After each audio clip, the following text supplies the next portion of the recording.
नमस्कार, मनी गुरु की इस खास पेशकश में आप सभी का स्वागत है। मैं हूं स्वाति रायना। अब बच्चों के नाम पर निवेश करना हो गया है और भी आसान। सेबी के नए सर्कुलर के मुताबिक अब आपको बच्चों के लिए अगर निवेश करना है तो आप एज पेरेंट्स निवेश कर सकते हैं। गार्जियन के रूप में, लीगल गार्जियन है तो भी अपने खाते से बच्चे के नाम पर निवेश कर सकते हैं।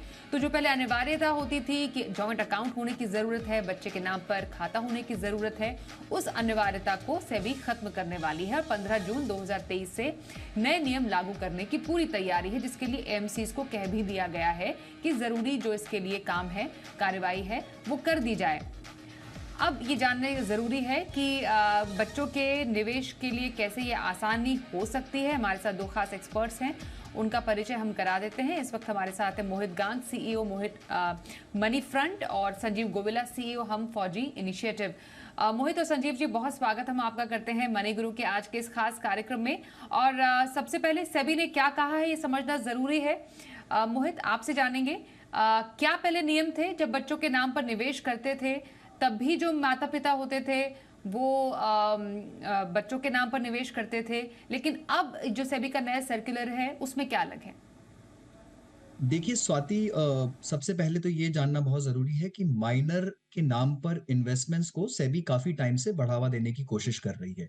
और ऐसा इसलिए है कि अमूमन निवेशक के बिहेवियर में देखने को आया है कि वो जो खुद के नाम पर निवेश करते हैं, वो सबसे पहले निकाल भी देते हैं। छोटी-सी ज़रूरत होगी, कहीं पर कुछ गोल अचीव करना है, कहीं पर कुछ एसेट परचेज़ करना है, कहीं पर भी थोड़ी-सी लिक्विडिटी की रिक्वायरमेंट हुई, आप सबसे पहले अपने म्यूचुअल फंड को रिडीम कर लेते हैं।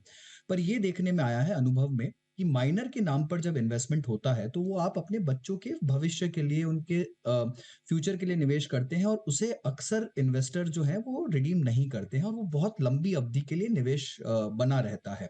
तो इसे प्रोत्साहन देने के लिए सेबी बहुत सालों पहले अलाउ करता था कि आप अपने बच्चों के नाम पर अपने खुद के अकाउंट से निवेश कर सकते हैं और पैसा खुद के अकाउंट में ले सकते हैं। 2019 दिसंबर में सेबी ने इस क्लॉज को चेंज कर दिया। एएमएल गाइडलाइंस के चलते उन्होंने ये कहा कि अगर आपको माइनर के नाम पर निवेश करना है तो माइनर का ही बैंक में खाता होना अनिवार्य है और उसी अकाउंट से पैसा जाना चाहिए और उसी अकाउंट में रिडेम्पशन पर पैसा आएगा। तो इससे जो माइनर के नाम पर निवेश होते थे वो काफी कम हो गए, बिकॉज अक्सर लोग अपने बच्चों के नाम पर बैंक में अकाउंट्स नहीं खुलवाते हैं और ये एक एक आम प्रचलन सी बात है कि लोग अपने ही नाम पर निवेश कर रहे थे। अभी 12 मई को सेबी ने फिर एक सर्कुलर निकाला है और कहा है कि अब वापस माइनर के नाम पर अगर आप निवेश करना चाहते हैं तो पेरेंट्स अपने बैंक अकाउंट से कर सकते हैं। अगर कोई लीगल गार्जियन है तो वो अपने बैंक अकाउंट से कर सकते हैं माइनर के नाम पर निवेश, या फिर माइनर के अकाउंट से जहां पर पेरेंट्स दूसरे अकाउंट होल्डर है, लीगल गार्जियन दूसरे अकाउंट होल्डर है, वहां से भी निवेश किया जा सकता है। बशर्ते इसमें एक ही कंडीशन है कि जब रिडेम्पशन होगा और जब आपको वापस पे आउट आएगा तो वो माइनर के ही बैंक अकाउंट में दिया जाएगा, वो वापस पेरेंट्स के अकाउंट में नहीं जाएगा। तो माइनर का खाता तो आपको खुलवाना ही पड़ेगा, बच्चों का अकाउंट खुलवाना पड़ेगा, पर निवेश के लिए उसकी आवश्यकता नहीं है। जब आप उसे रिडीम करना चाहते हैं, जब रकम को वापस लेना चाहते हैं, तो उस केस में आपके पास में माइनर का अकाउंट होना अनिवार्य है। यही इंपॉर्टेंस और जो क्लैरिटी थी वो समझना जरूरी था कि निवेश करते समय माता पिता हैं या लीगल गार्जियन हैं, वो अपने खाते से माइनर के लिए निवेश कर सकते हैं, लेकिन रिडेम्पशन का जब टाइम आता है तो वो जो पैसा है वो माइनर के खाते में ही जाएगा। तो बेसिकली आपको माइनर के नाम पर निवेश एक खाता तो खोलना ही है। लेकिन एक डिसिप्लिन की बात, संजीव जी, जैसा मोहित कह रहे हैं, एक डिसिप्लिन रखने के लिए हम यूजुअली जब बच्चों के नाम पर मतलब छोटी सी शुरुआत अगर मानिए करते हैं, ट्रेडिशनली एक पीपीएफ अकाउंट खोल देते हैं। सबसे ज्यादा फेमस वही है, पॉपुलर वही है कि एक बच्चे के नाम पर पीपीएफ अकाउंट खोल दिया और माता पिता को लगता है कि बच्चा बहुत छोटा है और वहां पर उसमें पैसे छोटे छोटे थोड़े थोड़े अमाउंट पर डालते गए। 15 साल तक इन्वेस्टमेंट चल रहा है, जब तक बच्चा बड़ा नहीं हो जाता या बालिग नहीं हो जाता। तो ऐसे कौन से इम्पोर्टेंट हम कह सकते हैं लक्ष्य हैं एक बच्चे की लाइफ के, क्योंकि हम बच्चों की फाइनेंशियल प्लानिंग की और बच्चों के लिए फाइनेंशियल प्लानिंग की बात करें तो बच्चे के पैदा होने से लेकर उसके बड़े होने तक ये जो इम्पोर्टेंट साल है, फाउंडेशन ईयर्स है, कौन से इम्पोर्टेंट लक्ष्य हैं जो कि उसकी लाइफ में आते हैं जिसके लिए प्लानिंग जरूरी है? बहुत-बहुत धन्यवाद स्वाति जी और ज़ी बिज़नेस का कि मुझे इस शो पर बुलाया है और ये एक किसी भी फैमिली के लिए बहुत इम्पोर्टेंट माइलस्टोन है, बच्चों के लिए इन्वेस्ट करना। और आपने बहुत बढ़िया तरीके से ये पूछा है कि लक्ष्य के लिए किस तरह से इन्वेस्ट करें। मेरे ख्याल से मैं 100% तो नहीं कहूँगा बट 99% ज़रूर कहूँगा। लोग इसलिए शुरू कर देते हैं इन्वेस्टमेंट्स अपने बच्चों के लिए क्योंकि करनी चाहिए। बस, इससे ज़्यादा कोई लक्ष्य नहीं होता। सबसे पहली बात ये आती है कि लक्ष्य क्यों ज़रूरी है? लक्ष्य इसलिए ज़रूरी है कि वो जो इन्वेस्टमेंट होती है, फिर वो ज़्यादा दूर तक, देर तक चलती है और अब मान लीजिए किसी मार्केट रिलेटेड चीज़ में डाला तो ऊपर-नीचे भी मार्केट वगैरह होती है तो कोई निकालता नहीं। हमारा अपना एक्सपीरियंस ये कहता है कि जिन भी लोगों को हमने बच्चों के लिए और एक लक्ष्य बता कर के इन्वेस्टमेंट कराई है, तो वो कम से कम 5 साल नहीं तो 10, 15, 17 साल, 18 साल तक वो इन्वेस्टमेंट्स चली हैं। इसलिए लक्ष्य होना बहुत ज़रूरी है। और लक्ष्य क्या हो सकते हैं? लक्ष्य आमतौर पे हो सकते हैं सबसे पहले बच्चे की एजुकेशन।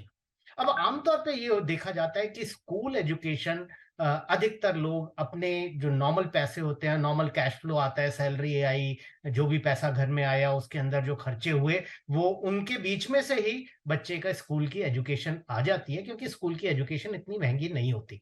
लेकिन अगर हम हायर एजुकेशन में जाते हैं, हायर एजुकेशन महँगी है और समय के साथ ज़्यादा महँगी होती चली जा रही है।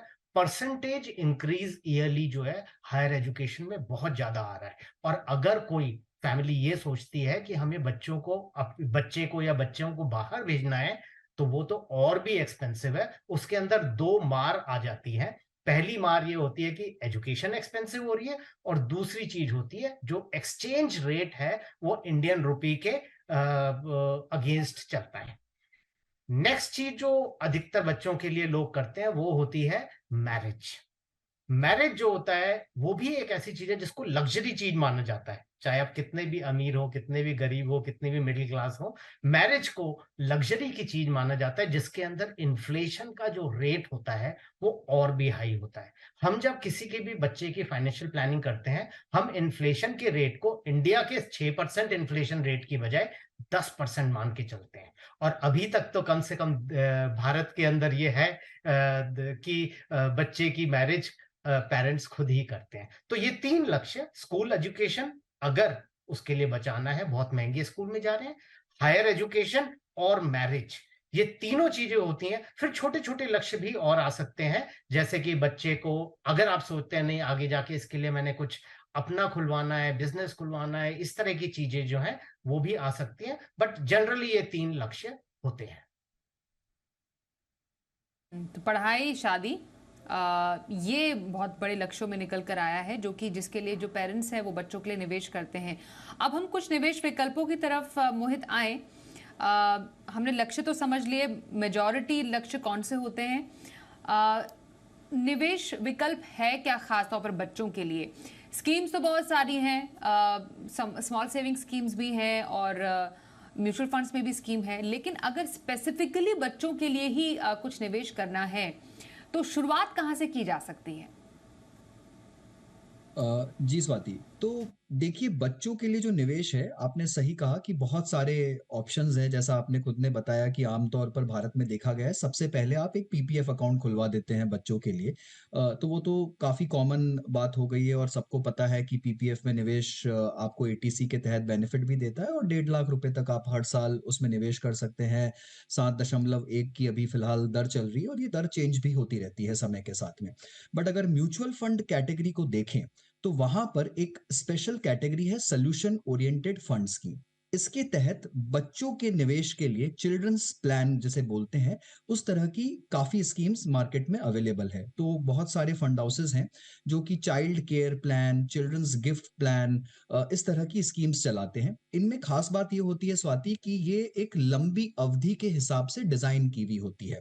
इन स्कीम्स का जो संचालन होता है वो इस तरह से किया जाता है कि स्कीम्स के जो स्टॉक्स होंगे, उसका जो सिलेक्शन होगा, जो सेक्टर्स होंगे, वो 10, 15, 20 साल के अवधि के हिसाब से लिए जाते हैं। तो इसमें फंड मैनेजर्स अक्सर शॉर्ट टर्म कॉल नहीं रहते हैं। इसमें चर्न रेशियो भी बहुत कम होता है। बहुत लंबी अवधि के हिसाब से जो स्टॉक अच्छा कर सकते हैं, जो सेक्टर्स अच्छा कर सकते हैं, जो लॉन्ग टर्म प्रोस्पेक्ट्स जिसके अच्छे होते हैं, वहीं पर निवेश किया जाता है। और यहाँ पर कुछ मात्रा में डेट या फिर कुछ हाइब्रिड एलोकेशंस भी किए जाते हैं। कुछ-कुछ फंड्स ऐसे भी हैं जिनमें 10% रीट का एलोकेशन होगा, 10% कमोडिटीज़ का एलोकेशन होगा, 30 से 35% या 20 से 30% के बीच में डेट का एलोकेशन होगा और बाकी अक्सर लॉन्ग टर्म इक्विटी में निवेश किया जाता है। तो इन्हें चिल्ड्रन ओरिएंटेड फंड कहा जाता है। यहाँ पर काफ़ी सारी स्कीम्स में आपको एटीसी का बेनिफिट भी मिलता है, यानी 1.5 लाख रुपए तक का निवेश आप टैक्स में अपनी टैक्सेबल इनकम में क्लेम कर सकते हैं और उसके अगेंस्ट में आपको बेनिफिट मिल जाता है हर साल। तो ये एक बहुत ही अच्छे मेरे हिसाब से उपाय है। इसमें अच्छी बात ये है स्वाति कि इसमें मिनिमम अगर आप माइनर के नाम पर इन्वेस्ट कर रहे हैं, अगर आपका चाइल्ड माइनर है, तो मिनिमम 5 साल का लॉक इन रहता है या फिर 18 साल की उम्र तक लॉक इन रहेगा, जो भी पहले आ जाए। तो मान लीजिए कोई 15 साल की उम्र में किसी बच्चे के नाम पर अगर आप निवेश कर रहे हैं, तो यहाँ पर 18 साल की एज तक वो रकम लॉक्ड इन रहेगी और उसके बाद में वो रकम खुल जाती है जैसे ही बच्चा मेजर हो जाता है और उसके नाम पर वो यूनिट्स ट्रांसफर हो जाते हैं और वहां से आप उसे निकाल भी सकते हैं जब जरूरत पड़े। तो इनका जो अवधि, जो टेनर है और जो संचालन है, मुझे वो बहुत अच्छा लगता है। और किसी भी माइनर के नाम पर अगर आप निवेश करना चाहते हैं बहुत ही स्पेसिफिक तरीके से, तो मेरी राय ये रहेगी कि सबसे पहले आप इन स्कीम्स का चुनाव करें। यहाँ पर काफ़ी फंड हाउसेस के ऑप्शंस हैं। सबसे अच्छे ऑप्शंस जो हमें लगते हैं वो है एबीएसएल का बाल भविष्य फंड, एचडीएफसी का child care plan, children's gift plan sorry, और प्रू आईसीआईसीआई का चाइल्ड केयर गिफ्ट प्लान। ये तीनों ही स्कीम्स काफ़ी अच्छी हैं। ट्रैक रिकॉर्ड भी अच्छा है और आईसीआईसीआई और एचडीएफसी तो बहुत ही पुराने फंड्स भी हैं। तो अगर आप बच्चों के नाम पर निवेश करना चाहते हैं तो इन स्कीम से आप शुरुआत कर सकते हैं। तो सोल्यूशन ओरिएंटेड फंड जिसमें चिल्ड्रन जो फंड है, चिल्ड्रन स्कीम, बच्चों के लिए स्कीम खास तौर पर चलाई जाती है। अलग अलग जो एएमसीज हैं उनके नाम के फंड्स हैं। ये एक अच्छा तरीका शुरुआत का हो सकता है। ओपन एंडेड इक्विटी फंड्स हैं जिसमें जैसा मोहित ने बताया 5 साल की लॉक इन है फंड की, या फिर बच्चे के 18 साल होने तक इसमें निवेश आप कर सकते हैं। और सबसे अच्छी बात टैक्स बेनिफिट, एटीसी का 1.5 लाख तक के निवेश पर आपको मिलता है टैक्स लाभ। ये तो फंड की बात हुई। और एक बहुत ही जो पॉपुलर स्कीम है संजीव जी, वो बेटियों के लिए है, सुकन्या समृद्धि की हम लगातार बात करते आ रहे हैं। और इसमें और भी ज्यादा आकर्षण इसलिए हो गया क्योंकि इसकी ब्याज दरें बढ़ा दी गई हैं और काफी ज्यादा अच्छी, मतलब 8% ब्याज दर अगर हो गई है किसी स्कीम की बहुत लंबे समय के बाद, ये तो एक अच्छी कैटेगरी में ही इसको माना जाएगा। तो सुकन्या समृद्धि लड़कियों के लिए खोली जा सकती है, ये एक बेहतरीन ऑप्शन हो सकता है। बिल्कुल, सुकन्या समृद्धि योजना एक बहुत बढ़िया ऑप्शन है।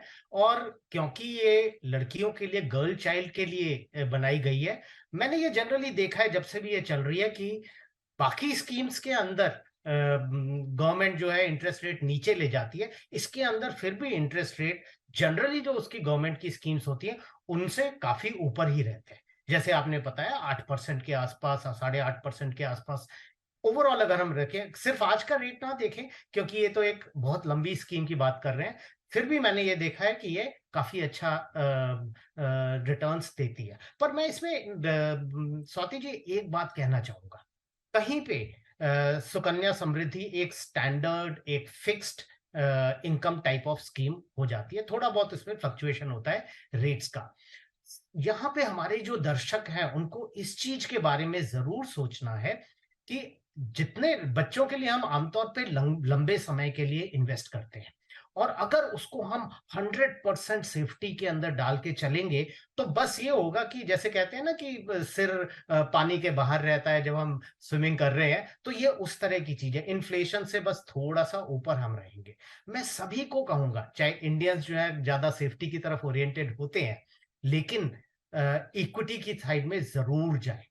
अभी जैसे पहले बताया गया कि जो चिल्ड्रन सॉल्यूशन ओरिएंटेड फंड है वो थोड़ा सा इक्विटी का एक्सपोजर देते हैं। मैं तो ये कहूंगा कि इक्विटी का एक्सपोजर और भी ज्यादा होना चाहिए, अनलेस आप स्टॉक मार्केट्स वगैरह से घबराते हैं।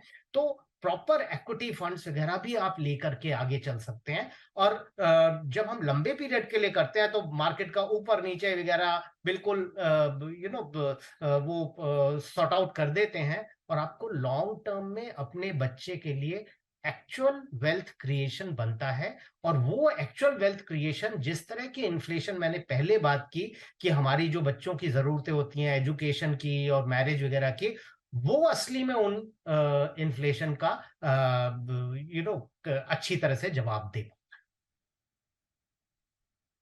इक्विटी फंड का होना किसी पोर्टफोलियो में बेहद ज़रूरी है। स्मॉल स्कीम सेविंग्स फंड में आप पैसे डालते हैं, स्मॉल सेविंग स्कीम में इक्विटी का एक्सपोजर भी होना ज़रूरी है। तो एक लॉन्ग टर्म के लिए मोहित, किस तरीके की कैटेगरीज हैं जो आपको लगता है, स्पेशली अगर 15-20 साल का किसी का नज़रिया है, बच्चे की जो पढ़ाई है 12th पास करनी है तो 15 साल दूर है या 18 साल दूर लगभग हायर एजुकेशन है, तो कौन सी कैटेगरीज यहाँ पर काम आती है, कौन सी कैटेगरीज में निवेश करना सही है?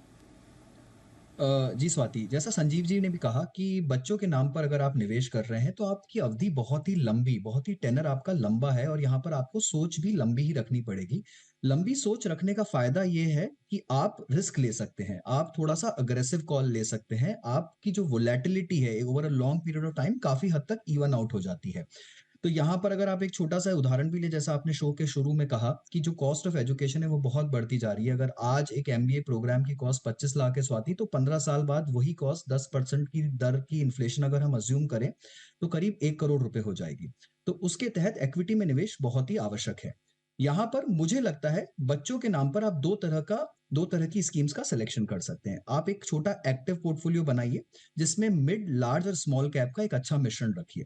तो यहाँ मुझे मल्टी कैप और फ्लेक्सी कैप स्कीम ज़्यादा अच्छी लगती है, क्योंकि एक आपको मिश्रण देती है मिड कैप, स्मॉल कैप और लार्ज कैप का, और एक्टिवली मैनेज रहती है। तो लंबी अवधि के हिसाब से आपके पास में सारे मार्केट कैप का एक्सपोज़र रहेगा और थोड़ा-सा अग्रेसिव कॉल भी हो जाता है। लार्ज कैप आने से थोड़ा संतुलन भी बन जाता है और मुझे लगता है ये जो कैटेगरी है ये आपको 10-15 साल के हिसाब से काफ़ी अच्छा रिटर्न देगी।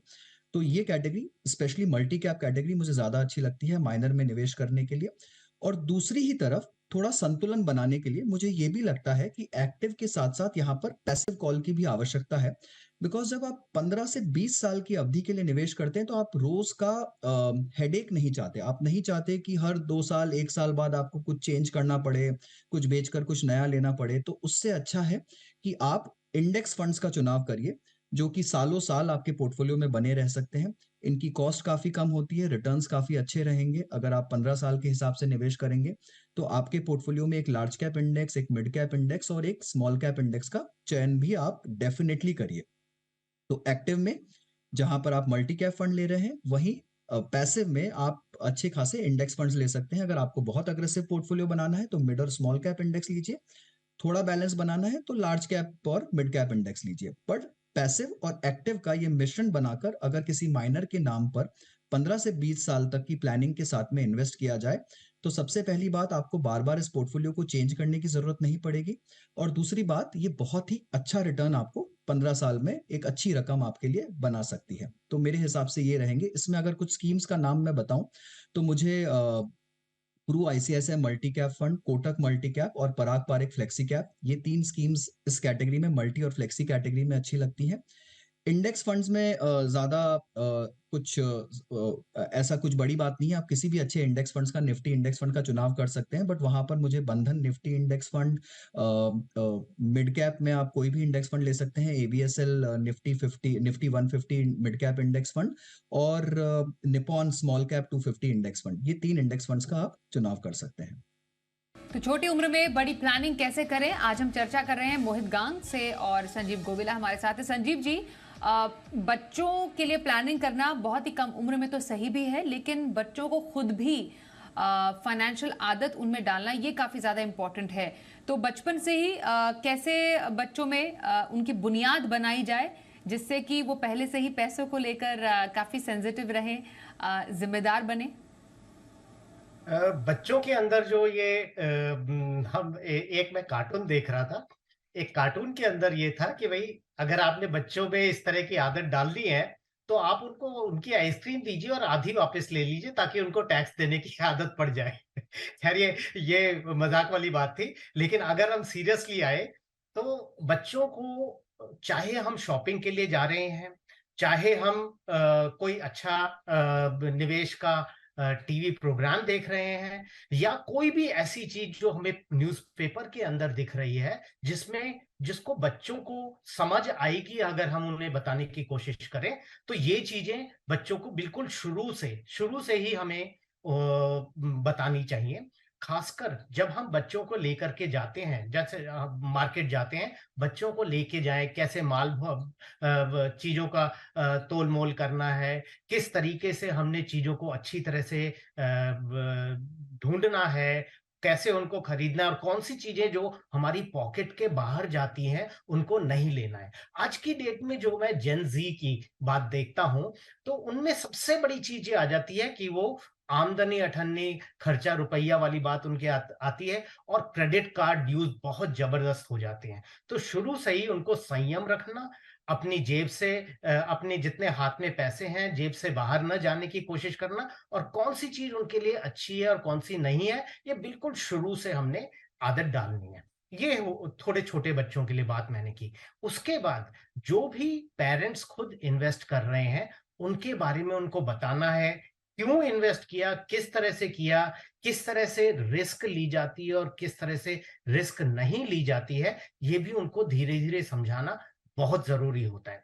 इसके बाद अगले चरण पे बच्चों को जैसे अपनी उनके लिए इन्वेस्टमेंट शुरू की है, शुरू शुरू में उनको समझ नहीं आएगी, बाद में उनको अपनी इन्वेस्टमेंट के बारे में बताना, और उनकी इन्वेस्टमेंट को उनको हैंडल करने देने की भी छूट दी जानी चाहिए। पॉकेट मनी शुरू से देना, जब हमें लगे, चाहे 5 साल से 6 साल से, उस साल की उम्र से जब हम पॉकेट मनी उनको देते हैं, तो धीरे धीरे उनको पता लगने लगता है कि पैसे किस तरह से खर्च किए जाते हैं, और माँ या बाप को उनके ऊपर अंकुश रखना चाहिए, उनसे पता रहना चाहिए कि उन्होंने अपनी पिछले महीने की जो पॉकेट मनी थी किस तरह से खर्च की, उनको हिसाब रखना, बजटिंग करना भी आना चाहिए। बिल्कुल। तो ये कुछ आदतें बचपन से ही आपको डालनी चाहिए अपने बच्चे में। विदेश में पढ़ाई के लिए मोहित, आपकी नज़र में इंटरनेशनल फंड्स कैसे हैं, क्योंकि ये भी एक अच्छा जरिया है बच्चों के लिए फाइनेंशियल प्लानिंग का। जी स्वाति, बिल्कुल सही। बहुत लोग आजकल अपने बच्चों को बाहर भेजना चाहते हैं क्योंकि बहुत सारे ऐसे कोर्सेज़ हैं इंटरनेशनली जो कि हिंदुस्तान में, इंडिया में नहीं मिलते हैं। और देखने में आया है कि फॉरेन एजुकेशन या अब्रॉड में जाकर हायर एजुकेशन लेना एक आम बात सी हो गई है, और पर वहाँ की जो कॉस्ट है स्वाति, वो बहुत ही ज़्यादा हाई है। और जैसा हमने पहले भी बात की, इन्फ्लेशन की जो दर बढ़ती है एजुकेशन में, वो कुछ ज़्यादा ही तेज़ है। 10% का अगर आप अनुमान लगाएँ तो वो कॉस्ट बहुत ज़्यादा बढ़ जाती है। तो उसके लिहाज से अगर आपको प्लानिंग करनी है तो 2 तरीके हैं। आप इंटरनेशनल फंड्स में ज़रूर इन्वेस्ट करिए अपने बच्चों के नाम पर। तो इसमें क्या होता है, एक तो आपकी जो फंड की परफॉर्मेंस है, वो उस अंडरलाइंग मार्केट से लिंक हो जाती है। तो सपोज़ करिए अगर आपने नैस्डैक फंड में इन्वेस्ट किया या किसी यूएस बेस्ड फंड में इन्वेस्ट किया, तो आपको यूएस मार्केट से लिंक्ड परफॉर्मेंस मिलती रहेगी। दूसरी बड़ी बात कि यहाँ पर आपकी जो करेंसी का डेप्रिसिएशन हो रहा है डॉलर के अगेंस्ट में, उससे आपको कुछ हद तक राहत मिल जाएगी। क्योंकि अंडरलाइंग निवेश जो होता है इन फंड्स में, वो डॉलर में होता है, तो एक तरह से ये आपके लिए डॉलर कॉर्पस बन गया। हालांकि आप निवेश रुपए में करते हैं, आपका रिडेम्पशन भी रुपए में आता है, बट वो डॉलर की चाल के साथ साथ चलेगा और आप एक तरह से उस चाल से इंसुलेट हो जाएंगे। तो अगर डॉलर मजबूत मजबूत होता गया रुपए के अगेंस्ट में, आज से 10 साल बाद, 15 साल बाद, जब कॉस्ट ऑफ एजुकेशन इन्फ्लेशन से तो बढ़ेगी, तो इन्फ्लेशन को काउंटर करने के लिए आपके पास अंडरलाइंग मार्केट की परफॉर्मेंस है, और कॉस्ट ऑफ एजुकेशन आपकी बढ़ेगी रुपए के डेप्रिसिएशन से, तो उसको काउंटर करने के लिए आपके पास में अंडरलाइंग निवेश जो हो रहा है वो डॉलर में हो रहा है। तो दोनों ही तरह से आप सेफगार्ड हो जाएंगे। इसलिए एक इंटरनेशनल फंड होना बहुत जरूरी है आपके पोर्टफोलियो में। आप चाहें तो एक्चुअल डॉलर में भी निवेश कर सकते हैं एलआरएस के थ्रू, लिबरलाइज रेमिटेंस स्कीम के थ्रू, बट एक रिटेल निवेशक के लिए आई थिंक म्यूचुअल फंड का ही रास्ता सही रहेगा। यहाँ पर आपको कोई भी नैस्डैक 100 फंड का चुनाव कर सकते हैं। मोतीलाल ओसवाल का नैस्डैक 100 एफओएफ है, कोटक का नैस्डैक फंड है, नवी का नैस्डैक फंड है, और एक्टिव इक्विटी फंड्स में आप प्रू आईसीआईसीआई का यूएस ब्लू चिप फंड है, वहां पर निवेश कर सकते हैं। बट ये इंटरनेशनल निवेश उनके लिए बहुत ही जरूरी है जो अपने बच्चों को बाहर भेजना चाहते हैं पढ़ाई के लिए, या बाहर की जो कॉस्ट है उसके हिसाब से प्लानिंग करना चाहते हैं। तो बहुत सारे म्यूचुअल फंड्स, अलग अलग कैटेगरीज के इंटरनेशनल फंड्स हो गए, सॉल्यूशन ओरिएंटेड है, pure equity funds, active funds है जिनमें आप निवेश कर सकते हैं। उसके अलावा स्मॉल सेविंग स्कीम्स है उसका भी एक पोर्टफोलियो बना सकते हैं, लेकिन सिर्फ उसी पर आपको निर्भर नहीं रहना है, क्योंकि आपको ध्यान में रखना है कि आज से 15-20 साल के बाद बच्चे की आगामी पढ़ाई की प्लानिंग करनी है तो महंगाई भी उतनी ही बढ़ेगी और पढ़ाई का खर्चा भी उतना ही बढ़ेगा। इन सबको ध्यान में रखते हुए एक अच्छा पोर्टफोलियो बनाइए अपने बच्चे के लिए। धन्यवाद करेंगे संजीव जी और मोहित हमारे साथ इस कार्यक्रम में चर्चा में शामिल होने के लिए।